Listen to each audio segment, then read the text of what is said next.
오늘은 성경적으로 부자가 되는 방법에 대해서 알아보겠는데, 제가 하나님께 기도해서 얻은 정보기 때문에 이대로 하시면 충분히 부자가 될 수 있다고 저는 생각합니다. 우선적으로 5가지를 말씀드릴 텐데, 첫째는 거듭날 것입니다. 거듭나는 것은 지금 성경적으로 설교를 말씀드리는 거기 때문에, 첫째가 거듭날 것이라고 해서 이상하게 생각하지 말고, 거듭나지 않으면 이 재물들도 다 소용이 없기 때문에 하나님께서 불러주시기를, 처음에 제가 기도를 통해서 거듭날 것이라고, 첫째 부자가 되는 조건을 거듭날 것, 경제적으로 딸리지 않는 삶은 거듭날 것이라고 하나님께서 말씀하셨습니다. 근데 이 거듭나지 못해서 굉장히 불안해하는 교인들이 많은데, 제가 예전에 거듭난 사람의 특징은 예수님을 사랑하는 것이라고 했습니다. 저는 예수님을 사랑하는 게 무슨 거듭나는 거냐, 안 믿는 사람도 사랑하지 않느냐, 물론 그 사람들도 거듭났습니다. 제가 거듭남에 대해서 30년을 고생했는데 그동안에 그 피 맺힌 그 고생을 말로 할 수가 없습니다. 구원의 확신이 없었기 때문에 30년 동안 지옥에 갈까봐 떨었습니다. 그런데 구원의 확신에 대해서 어느 분이 기도를 해주셨는데, 구원의 확신에 대해서 생기고 나니까, 예수님을 사랑하는 사람은 다 거듭난 거구나, 그걸 알게 됐습니다.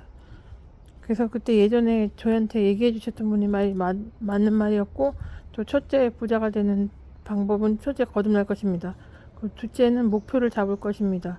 인생 목표를 잡든 흔들리지 말 것이 중요하고, 예를 들어서 천국에 간다든지, 아니면 나는 목표액을 18억으로, 한 사람이 일생 동안 필요한 돈이 18억이기 때문에 18억이라고 김영건 교수님이 말씀하셨기 때문에, 그 텔레비에 나오셨죠, 유명하신 분, 18억을 말씀하신 분, 그분이 말씀드린 목표액을 10억이라든지 5억이라든지 3억이라든지 목표액수가 있어야 됩니다. 첫째, 그냥 빨리 우선적으로 불러드리자면, 첫째 거듭날 것, 둘째 목표를 잡을 것, 셋째 근면할 것, 넷째 좋아하는 일을 할 것, 다섯째 11조와 봉사를 생활할 것입니다.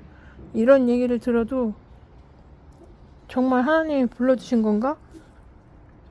저 사람이 말하는 게 좀 가볍지 않은가 해서 저도 예전에 흘려보냈는데, 이런 거는 적어놓고 냉장고 같은 데다 프린트 해가지고 붙여놓으면 좋으실 것 같다고 생각이 듭니다. 저는 제 생각을 쓴 게 아니고 기도해서 응답을 확실히 받아서 쓴 거기 때문에 여러분에게 도움이 많이 될 것이라고, 이 설교가 도움이 많이 될 것이라고 생각합니다. 첫째는 거듭날 것, 다시 말씀드리겠습니다. 둘째는 목표를 잡을 것, 적어주시면 감사하겠습니다. 셋째는 근면할 것, 넷째는 좋아하는 일을 할 것, 다섯째는 11조를 할 것입니다.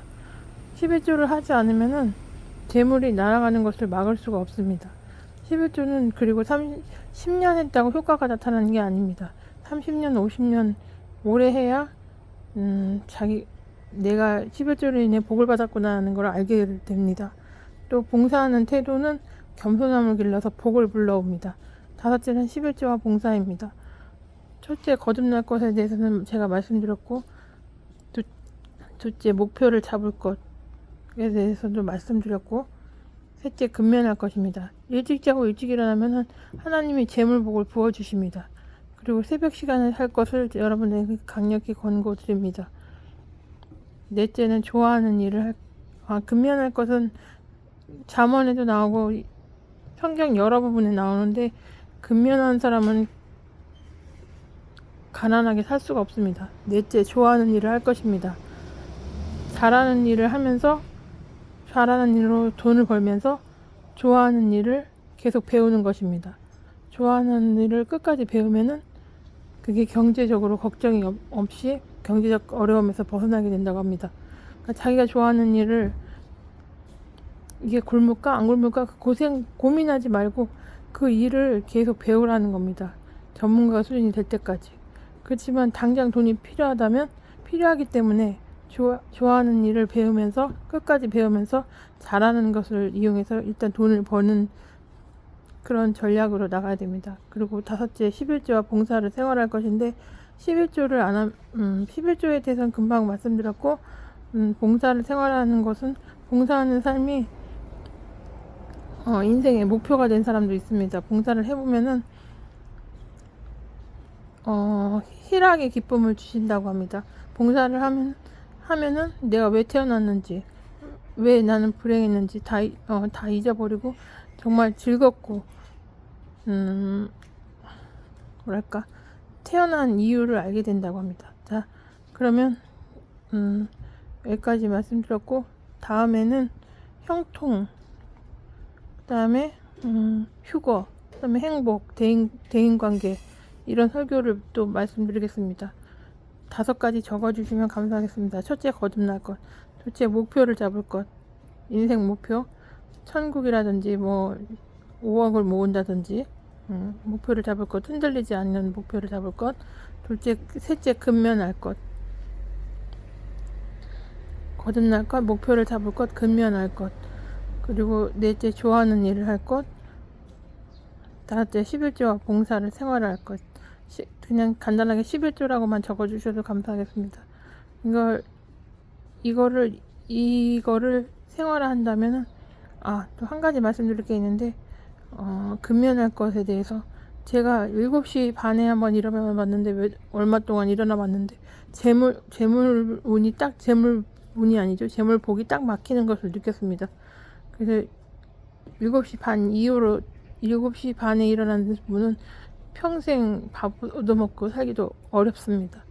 그래서 6시에 일어나고 5시 반에 일어나고 6시 반에 일어나고 이렇게 했더니 재물복이 열리는 것을 제가 느낄 수가 있었습니다. 그럼 여기까지 말씀드리겠습니다. 다음에 다른 설교를 만나겠습니다.